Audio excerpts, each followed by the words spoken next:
এক্সামে কি আসবে এটা আগে থেকে প্রিডিক্ট করতে পারতাম, যে কারণে যা প্রিডিক্ট করছি তাই আসছে, অ্যান্ড তাই লিখে আসছি, মোটামুটি ভালোই হয়েছে। হ্যালো এভরিওয়ান, আশা করি সবাই অনেক ভালো আছেন। তো আমার নাম গৌরব বিশ্বাস, আমি বর্তমানে পড়াশোনা করতেছি বুয়েটে, থার্ড ইয়ারে, কম্পিউটার সায়েন্স নিয়ে। আমাদের সবারই উচিত হইতেছে নিজেদের যে স্ট্রেংথ অ্যান্ড উইকনেস আছে এটা বোঝা। ইন মাই কেস, আমি বড় একটা ভিডিওতে উল্লেখ করছিলাম যে আমি সোশ্যাল মিডিয়ায় অনেক বেশি এডিক্টেড ছিলাম, আমি অনেক বেশি ইউজ করতাম এটা। সো আমি আহ, আমার এই যে উইকনেসটা, এটাকে হচ্ছে আমি স্ট্রেংথে কনভার্ট করছিলাম by getting into different groups, যেই গ্রুপগুলোতে হচ্ছে এডুকেশন রিলেটেড কথাবার্তা হইতো। নট লাইক এডুকেশন রিলেটেড মারামারি হইতেছে, এডুকেশন রিলেটেড মোটিভেশন দিতেছে, এই গ্রুপগুলা না, বরং যেই গ্রুপগুলাতে অলরেডি মানুষ হইতেছে, তাদের প্রবলেম দিতেছে বা কারো প্রবলেম সলভ করে দিতেছে, মানে অ্যাকচুয়াল প্রবলেম সলভিং হইতেছে, সেই গ্রুপগুলাতে থাকতাম। প্রত্যেকটা গ্রুপে আমি অনেক কিছু শিখতে পারছিলাম, অ্যান্ড মেডিকেলে চান্স পাওয়ার ক্ষেত্রে আমার ওই গ্রুপগুলার একটা বড় ভূমিকা আছে। মানে ফেসবুক চালায় চান্স পেয়ে গেছি, এমন একটা বিষয়। আচ্ছা, দেন হইতেছে একটা জিনিস যেটা খুব বেশি দরকার অ্যাজ এ স্টুডেন্ট, সেটা হচ্ছে ডিসিপ্লিন লাইফ। মানে আমি একটা টাইমলি ঘুমাইলাম, টাইমলি খাইলাম, সবকিছু একটু টাইমলি করলাম, ঠিক আছে? বন্ধু বান্ধবদের সাথে ঘুরতেও গেলাম, টিভিও দেখলাম, সিনেমাও দেখলাম, গেম খেললাম, খেলাধুলাও করলাম, বাইরে সব করলাম। বাকি পড়াশোনা যেটা হইতেছে মিনিমাম দরকার, সেটাও যেন হ্যাম্পার্ড না হয়, এটার দিকেও খেয়াল রাখলাম, ঠিক আছে? অনেকে হইতেছে বলে যে সায়েন্সের স্টুডেন্ট হবে হচ্ছে অসামাজিক, সে কোনো অনুষ্ঠানে যাবে না, কোনো কিছু করবে না। এখন আমার সময় করোনা ছিল, এই জন্য আমার উদাহরণ দেওয়াটা আসলে খুবই বাজে হয়ে যায়, বাট আমি কিন্তু মোটামুটি সোশ্যাল, আমি বেশ অনেকগুলা সোশ্যাল ইভেন্টে অ্যাটেন্ড করছি অ্যান্ড অল। সো অ্যাকচুয়ালি যে অ্যাসোশাল হয়ে যাওয়ার দরকার আছে সবার, এরকম কিন্তু না, কিন্তু একটা ডিসিপ্লিন থাকা দরকার। আমরা যদি হইতেছে একভাবে খালি পড়তে থাকি রোবটের মতো, হয়তো রেজাল্টও ভালো হবে, সবকিছু হবে, বাট আমাদের চিন্তার জগৎ আসলে এর বাইরে বাড়বে না। That is a very big problem. এখানে এই কথাটা তাহলে বলেই ফেলি, ভিজুয়ালাইজিং আ প্রবলেম, এটা অনেকটা হেল্পফুল হইতে পারে। আমি অনেক বেশি হচ্ছে ইউটিউব ভিডিও দেখছি, এন্ড যেটা বললাম কার্টুন, সবকিছু এত বেশি দেখছি যে আমার কেউ কিছু বললে আমি একটা রেফারেন্স চিন্তা করতে পারি সাথে সাথে। তো প্রবলেম ভিজুয়ালাইজ করতে পারলে ভালো, সেটাকে ব্রেকডাউন করতে পারলে ভালো, ছোট ছোট অংশে ব্রেকডাউন করে তারপরে সলভ করতে পারলে এটা হেল্পফুল হয় আর কি, ওভারঅল কম্পিটিটিভ এক্সাম গুলাতে, পার্টিকুলারলি বললে বুয়েট এক্সামে। ঠিক আছে, তো লাইফে একটু ডিসিপ্লিন দরকার, সোশ্যালাইজিংও দরকার, সব দরকার। সাথে হইতেছে একাডেমিক্যালি আরো বেশি, মানে আমরা পড়তেছি হয়তো ভিজুয়ালাইজ করতেছি না, জাস্ট রিডিং পড়তেছি, বা জাস্ট হচ্ছে একটা প্রবলেমকে প্রবলেমের মতো সলভ করতেছি, কোনো ধরনের মানে ও চিন্তার ভিতরে উদ্রেক হইতেছে না। তাহলে এটা অনেক প্রবলেমেটিক, কারণ যেটা হইতেছে খুব কম, ব্রেনের খুব কম ইফোর্ট লাগে যেই কাজগুলাতে, ব্রেন সেই কাজগুলা মানে করে ফেলে, ভালো কথা, বাট মনে রাখে না। বাট যেটা হইতেছে ব্রেন অনেক বেশি ইফোর্ট দেওয়া লাগে, যেমন একটা জিনিস ভিজুয়ালাইজ করা, একটা জিনিস নাই সেটাকে চিন্তা জগতে তৈরি করে তারপরে আগানো, এটা একটুখানি মানে ভালো হতে পারে।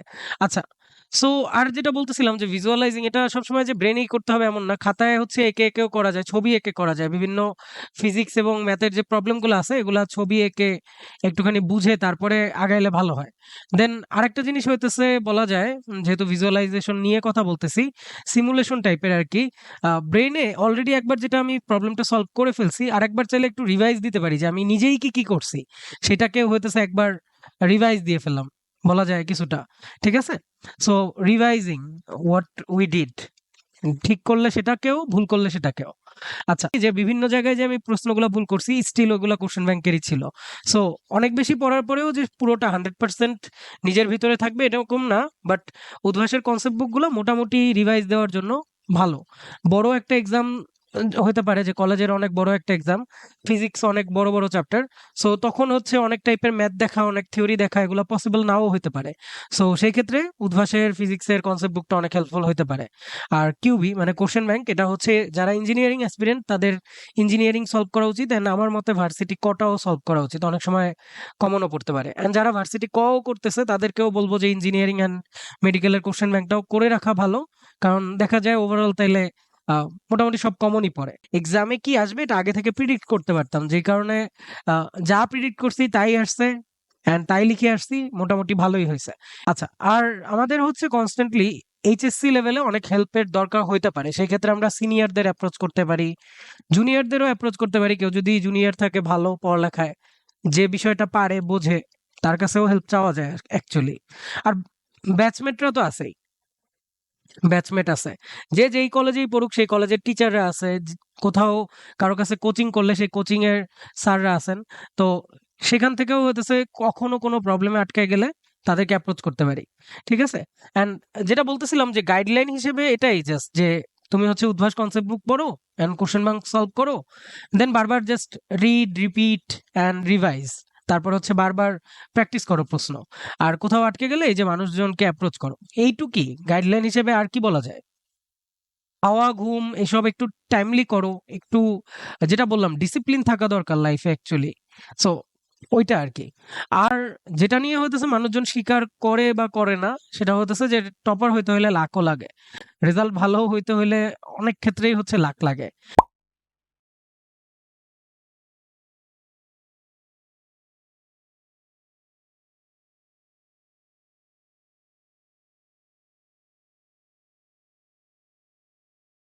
আমি যেহেতু বললাম যে আমার ফ্রেন্ডরা আমাকে বিভিন্ন ফেসবুক গ্রুপে অ্যাড দিয়ে রাখতো, তারপর হচ্ছে আমি বলতাম কি যে ভাই তোরা কোনো প্রবলেম পাইলে আমাকে একটু দিস, ভালো কোনো প্রবলেম পাইলে আটকায় গেলেও দিস, বা আমি আটকায় যাবো এমন কিছু মনে হলেও দিস। তো আমার ফ্রেন্ডরা আমাকে দিত, দেন আমি আটকায় যাইতাম, বেশিরভাগই পারতাম না, আমার ফ্রেন্ডরা আমাকে বুঝাই দিত যে দেখ এটা এভাবে এভাবে সলভ করা লাগবে। সো এভাবে একটা মানে কমিউনিটি ওয়াইজ আগানো উচিত সবারই আমার মনে হয়। যে যেই কলেজেই থাকুক সেই কলেজের একটা গ্রুপ চ্যাট থাকে, সেখানেই প্রবলেম সলভিং করি বন্ধু বান্ধব মিলে, রাইট? অ্যান্ড টপার হওয়ার ক্ষেত্রে ফ্যামিলি সাপোর্টটাও অনেকটাই লাগে। সো সাপোর্টিভ প্যারেন্টস থাকাটা বেশ হেল্পফুল হয়। বাট ওভারঅল এমন হয় অনেক সময় যে আমরা মানে প্যারেন্টরা অনেক বেশি কি বলে এক্সপেকটেশন চাপায় দেয় ছাত্রের উপরে, বা একদমই হচ্ছে মানে স্টুডেন্ট কোনো ধরনেরই রেস্ট পাইতেছে না, সবসময় টানা পড়তেছে। সো ওইটা অনেক সময় খারাপ হয়ে যায়। এখন কথার কথা যে কারো এরকম ফ্রেন্ডস গ্রুপ নাই, কেউ ইন্ট্রোভার্ট, কারো এরকম ফ্যামিলি নাই বা ফ্যামিলি অনেক টক্সিক, সেক্ষেত্রে সে কি করবে? সেক্ষেত্রেও কিছু তো করাই লাগবে, তাই না? We can't blame it on people or blame it on faith or blame it on ourselves. আমরা নিজেদেরকে হইতেছে কোনো কিছু দিয়ে ব্লেম করে কাটায় উঠতে তো পারবো না, তাই না? সো চেষ্টা করতে হবে যে যেই অবস্থায় থাকি সর্বোচ্চ চেষ্টা করা লাগবে। মাঝে মধ্যে কেউ যদি হচ্ছে আমাদের লাইফে ভালো কিছু না আনে, তাহলে সেটাকে ডিসকার্ড করা লাগবে। ঠিক আছে?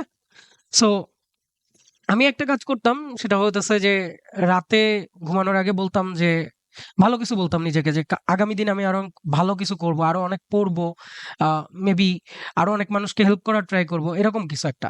সো পরীক্ষার আগে আগে যেহেতু কয়দিন পরেই এইচএসসি, অনেকেই হচ্ছে টেনশনে থাকে। আমি বলবো সবাইকেই যে তোমরা পজিটিভ অ্যাফার্মেশন ট্রাই করতে পারো। নিজেদের জাস্ট রাতের বেলায় বলবা যে I am good, I am confident, আমি করতে পারি, আমি আগেও ভালো করছি লাইফে, এখনো ভালো করব। আগে ভালো করি নাই কারণ আমার কাছে গাইডলাইন ছিল না, এখন আমার কাছে গাইডলাইন আছে, আমি ভালো করব, আমি জানি, আমি বোর্ডের সব প্রবলেম সলভ করছি, তাহলে এইচএসসি আমার জন্য কিছু না। এই টাইপের মানে অনেক কিছু বুঝাইতে হবে নিজেকে। ঠিক আছে? আচ্ছা, দেন যেটা বললাম যে রেস্ট নিতে হবে, অ্যাটলিস্ট 6 আওয়ার ঘুমাইতে হবে। একটা ভালো স্লিপ আওয়ারে ঘুমানো যায়। আমি এনডিসি ফার্স্ট ইয়ারে হচ্ছে 10টায় ঘুমাইতাম রাত। আর বলবো মোটামুটি 11টা থেকে 7টা পর্যন্ত ঘুমানোটা আমার কাছে ভালো মনে হয়। 7টা বা 8টা পর্যন্ত 8-9 ঘন্টা ঘুমানো খারাপ কিছুই না। অনেকে হইতেছে এটা বললে হচ্ছে চেতে যায়। ৮-৯ ঘন্টা ঘুমাবো, তাহলে পড়বো কখন? ৮-৯ ঘন্টা ঘুমানো, তারপরে হচ্ছে ২-৩ ঘন্টা খাওয়ার পিছনে দেওয়ার পরেও কিন্তু মোটামুটি এনাফ টাইম থাকে।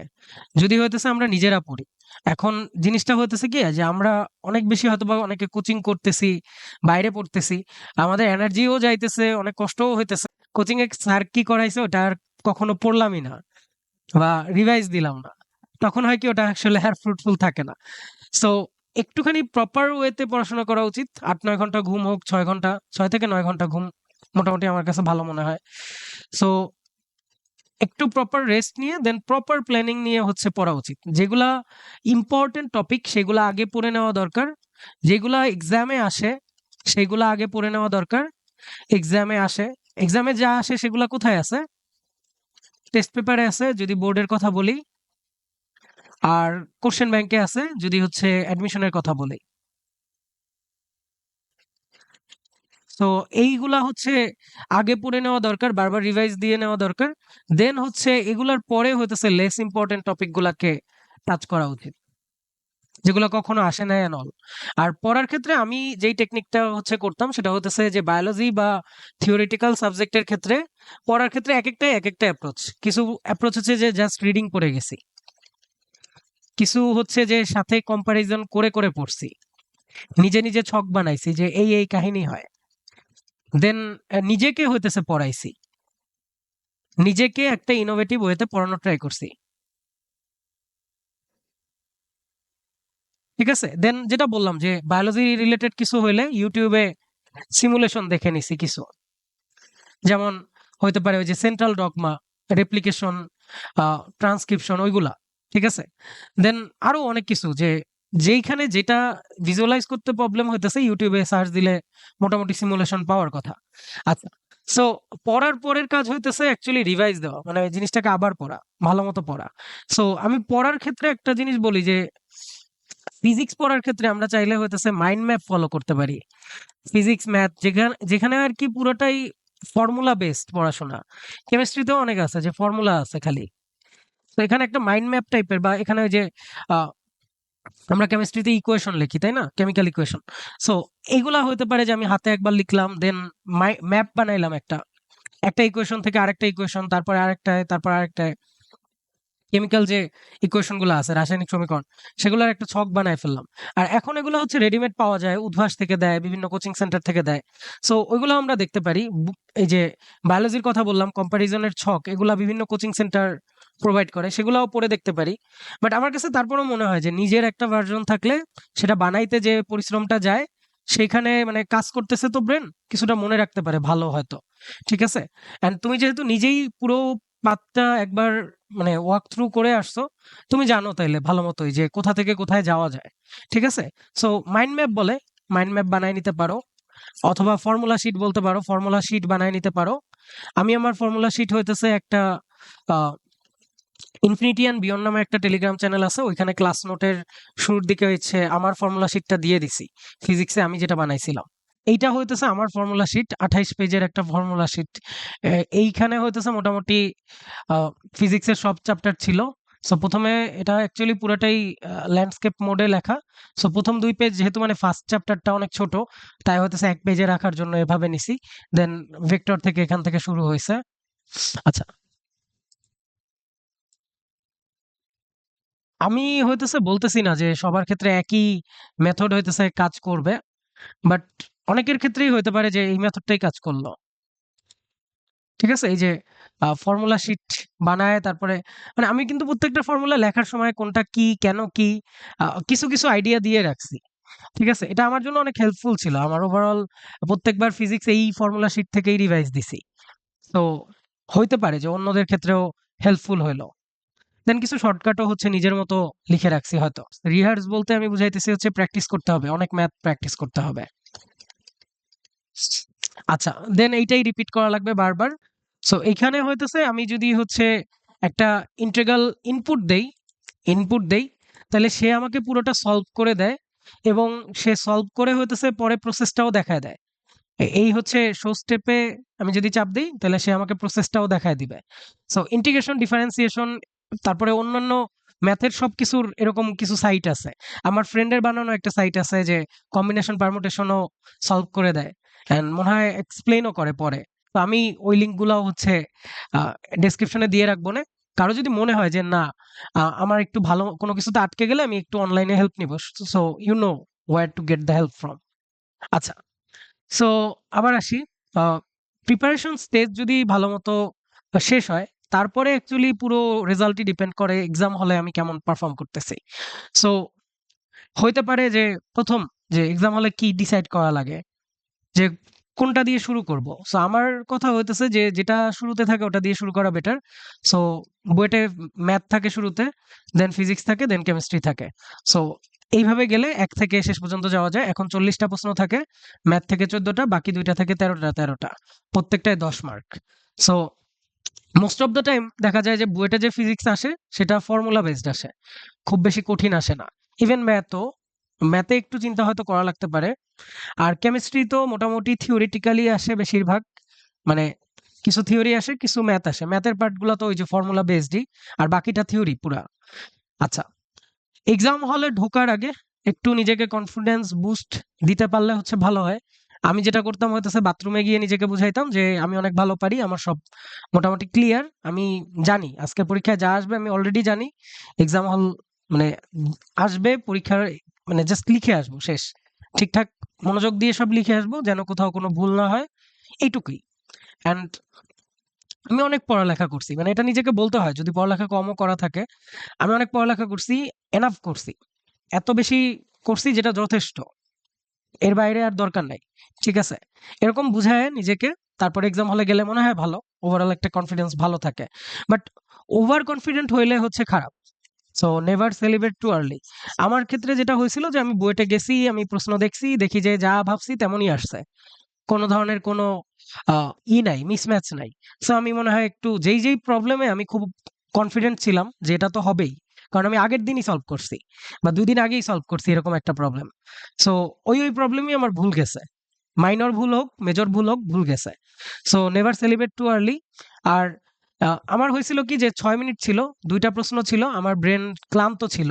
যদিও আমার ওই 2টা প্রশ্নই হয়তো পুরোপুরি ঠিক হয় নাই, মানে সলভ গুলা, বাট আমি তারপরে ওই 2টা প্রশ্ন লিখে আসছি। কারণ আহ, আমি যতই ক্লান্ত হই, আমার যতই মানে পরীক্ষা হলে মনে হোক যে আর পারবো না, আর হবে না, তারপরেও হইতেছে যতক্ষণ না পরীক্ষা শেষ হইতেছে আমার উচিত শেষ সময় পর্যন্ত চেষ্টা করতে থাকা। ঠিক আছে? সো এই মাঝে হইতে পারে যে অনেকে কোনো কারণে প্যানিক মোডে চলে গেছে। প্যানিক করে ফেললে আমার মনে হয় যে 1-2 মিনিটের একটা ব্রেক নিয়ে নেওয়া ভালো। কারণ প্যানিক করে তুমি যে ভালো, যতটা ভালো করবা, তার চেয়ে ভালো হয় যে প্যানিকটা কোনোমতে সারাইয়া তারপরে শুরু করতে পারলে। যেটা আমার ক্ষেত্রে হয়েছিল যে এসএসসিতে আমি প্যানিক করছিলাম। তো আমার হাত চলতেছিল না, ডান হাত। লাস্টে আমি রিসোর্ট করছিলাম যে বাম হাত দিয়ে লিখতেছিলাম। প্রথম ১০ মিনিট ১২ মিনিটের মতো বাংলা পরীক্ষায়, প্রথম পরীক্ষা ছিল, অনেকদিন লিখি নাই। সো হাতের মাসেলে কি হয়েছে, প্যানিক করতেছিলাম পুরা, হাতের মাসেল কাজ করতেছিল না বা ব্যথা করতেছিল, লিখতে পারতেছিলাম না। সো কিছুক্ষণ পরে আমার প্যানিক মোড রিকভারি হয়ে আসছে। রিকভার করেই হচ্ছে আমি খুবই দ্রুত আবার ব্যাক করছি ফর্মে, লিখতে থাকছি। আমার মোটামুটি এসএসসি খারাপ যায় না, ভালো হয়েছে। সো ওভারঅল এইগুলাই কথাবার্তা, মানে এখানে আহামরি কিছু নাই, জাস্ট রিসোর্স গুলা ফলো করা, বলতে যেটা বারবার বলতেছি যে লেটস সে আমি ম্যাথের স্পেসিফিক একটা টপিক পারি না, আমি অন্যরকম পাঠশালায় যাইতে পারি, রুট সেডুর ভিডিও দেখতে পারি, আমাদের কাছে অপশনের অভাব নাই। সো এখন বর্তমানে হচ্ছে দেখলাম যে বোর্ডের জন্য রাকিব ভাইয়া হইতেছে, ম্যাথ অ্যান্ড সায়েন্স নার্ডস এর রাকিব ভাইয়া, ওনারা ভিডিও বানাইতেছেন। সো বোর্ডের প্রবলেম গুলা ভাইয়ের সাথেও সলভ করে দেখতে পারো। ম্যাথ তো মোটামুটি কভারই হয়ে গেল বলা চলে। দেন হয়তোবা ফিজিক্স কেমিস্ট্রি এগুলোর জন্য কেউ না কেউ সলভ করাইতেছে, তাদের সাথেও করতে পারো। আর নিজেদের টিচার, দেন ফ্রেন্ডস, নিজেদের গ্রুপ বানায় তারপর সলভ করা, এগুলোও করতে পারো। ঠিক আছে? আচ্ছা, সো ওভারঅল আই গেস আমি সবকিছুই বলে ফেলছি। তোমার জাস্ট একটা প্রপার প্রিপারেশন দরকার, মোটামুটি একটা গাইডলাইন দরকার হইতে পারতো যে কি কি পড়বো। আর দেন পরের পুরোটাই এক্সাম হলে তুমি কেমন কি করতেছো এটার উপরে। আর ওভারঅল রেজাল্ট ভালো করা খারাপ করাতে লাকের তো ভূমিকা থাকবেই। সো আমরা তো আর লাকের উপর সব ছেড়ে দিতে পারি না, আমরা আমাদের বেস্ট দিব, তারপরে যা হওয়ার হবে। ঠিক আছে?